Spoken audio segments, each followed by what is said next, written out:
Блокада на судството и штрайк на судските службеници, доколку не бидат исполнети нивните барања.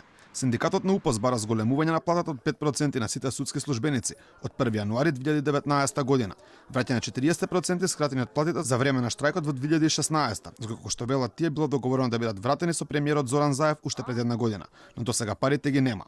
Председателот на УПОС Пеца Грујовски вели дека одлуката за ова кратење била противзаконска и доколку не ги добијат назад средствата, правдата ќе ја бараат по судски пат.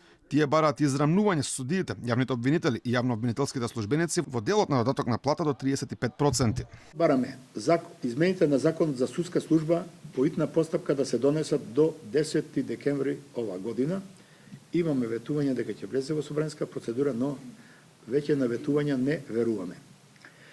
Исто така до оваа дата, до 10 декември, владата да изнајде решение да ги врати парите на судските службеници. Бараме зголемување на платите на судските службеници од 1 јануари од 5%. Од синдикатот на УПОС бараат оставка од председателот на судскиот совет Зоран Караџовски, велејќи дека во неговите зборови повеќе не веруваат. Тие велат дека тој е надлежен само кога треба се казнуваат судските службеници. Кога треба да се казнат судските службеници, работодавач е Караџовски. Кога треба да се вратат парите, не е работодавач. Од Сдруженијето на судска администрација велат дека судските службеници се запоставени и дека револтот кај нив е премногу голем. Верувајте дека револтот е до тој степен нараснат, што веројатно нема да се откажеме се додека не дојдеме до конечен резултат, независно од последиците.